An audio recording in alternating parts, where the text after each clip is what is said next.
کیا کیا باتیں آتی ہیں دماغ میں کھوپڑی میں. ابھی میں ایک واقعہ سنایا نا, جس نے مجھے سنایا تو بس میں آنکھوں سے ضبط نہیں کر پا رہا تھا.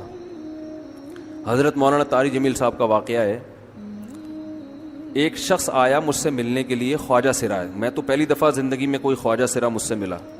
میں سمجھا کہ پراپر آدمی ہے, اتنی بڑی اس کی داڑھی اور رنگ ماشاءاللہ بڑی مردانہ وجہ.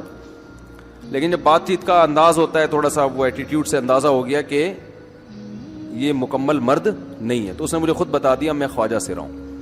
میں نے کہا بھائی ہم سے ملنے کے لیے کیسے آئے آپ, اتنی بڑی داڑھی آپ کی. اس نے اپنا جو واقعہ سنایا نا, میں 3 دفعہ وہ واقعہ سناتے ہوئے رویا ہوں. اور جب وہ سنا رہا تھا اس وقت میرے آنکھوں سے آنسو نکل رہے تھے. اس نے یہ ابھی بھی میرا بیان سنتا ہے وہ. اس نے واقعہ سنایا کہ میں جب پیدا ہوا تھا نا تو میں خواجہ سرا تھا. گھر میں ایسا بچہ پیدا ہو جائے والدین کی طرف سے عزت نہیں ملتی. جب 10-12 سال کا ہوا تو نہ بھائی مجھے عزت دے رہا ہے اور نہ میرا والد مجھے عزت دے رہا ہے. میں بھائی کے ساتھ کہتا ہوں مجھے باہر لے کے جاؤ تو وہ کہتے ہیں لوگ میرا مذاق اڑائیں گے تمہیں دیکھ کے. ظاہر ہے اس کی حرکتیں تھوڑی زنانہ لڑکیوں والی حرکتیں ہوتی ہیں. اور والد بھی کہیں محفلوں میں نہیں لے کے جا رہے, ایک مذاق اڑایا جاتا ہے. کہنے ایک دفعہ میں کہیں گزر رہا تھا تو یہ جو ہوتے ہیں نا خواجہ سراؤں کی پوری ایک جماعت تھی, انہوں نے مجھے پہچان لیا, دیکھا اتنا اچھا. اس وقت نہ اس کی داڑھی اور یعنی اس میں خواتین والی ہی علامتیں تھیں زیادہ. تو انہوں نے مجھے کہہ رہے اتنی عزت دی, کھانا کھلایا اور اپنے گرو کے پاس لے کر گئے. اور گرو نے کہا کہ تم ہمارے ایجنٹ بن جاؤ, ہم تمہیں پھر اب ڈانس ماس کروائیں گے, آدھے تمہارے آدھے ہمارے, جو بھی اس کا سیٹ. کہہ رہے مجھے پہلی دفعہ کہیں عزت ملی. تو لیکن میرے ابا کو پتہ چل گیا تو ابا نے لا کے طبیعت سے کوٹ دیا, ٹھیک ہے نا, کہ دوبارہ ان میں نہیں بیٹھنا.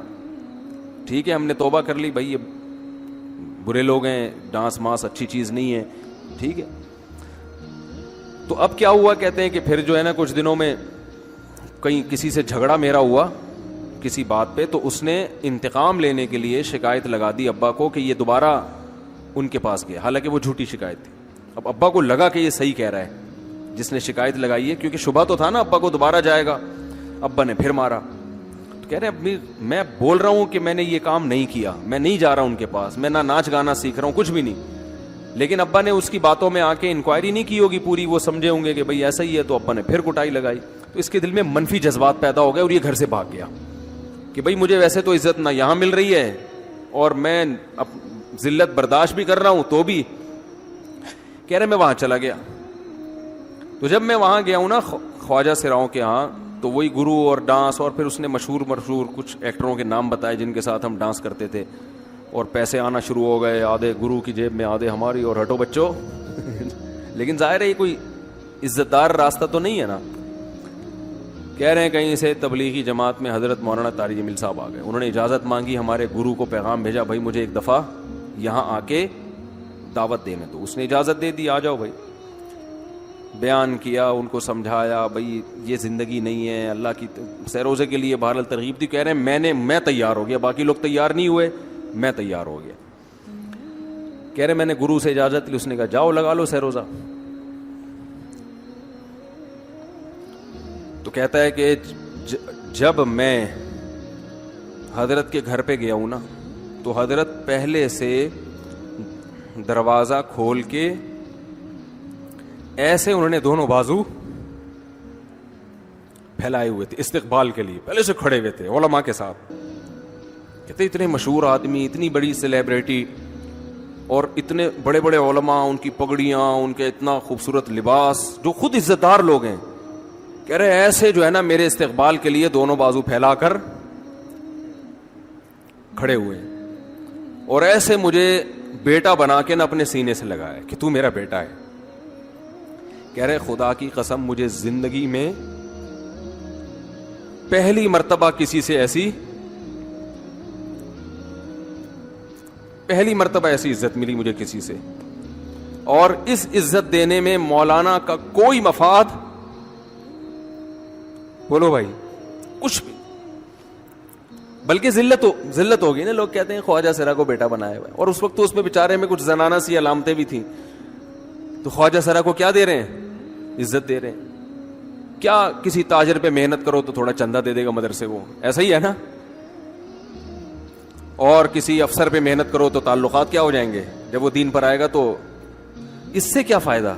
اس کو تو باپ ایسے ان لوگوں کو ریجیکٹ کر دیتے ہیں. بھائی اپنانے سے کہہ رہے مجھے یہ اپنا رہے ہیں, ایسے سینے سے لگایا انہوں نے, اور مجھے سہروزے کی جماعت میں اپنے ساتھ لے کر گئے, کھلاتے تھے, بڑا خیال رکھوایا میرا. کہہ رہے اس کے بعد پھر میں نے گرو سے اجازت لی. وہ گرو چھوڑتے تھوڑی, ان کو پیسے ویسے دیے, جان چھڑائی نا, وہ بھی غلامی کی طرح نکلنا پڑتا ہے. پیسے دیے پتہ نہیں کتنے لاکھ یا کتنے ہزار روپے, وہاں سے پھر نکل کے 4 مہینے اس میں بھی خیال کیا. تو پھر تبلیغ کے بزرگوں سے ملا, پھر انہوں نے پورا مجھے بتایا کہ بھائی تم یہ علاج کرو تاکہ تمہارے اندر یہ زنانہ علامتیں ختم ہو. تو وہ علاج کر رہا تھا ماشاءاللہ, انجیکشن لگے, انجیکشن میں ڈاکٹروں کی بھی مدد کروائی.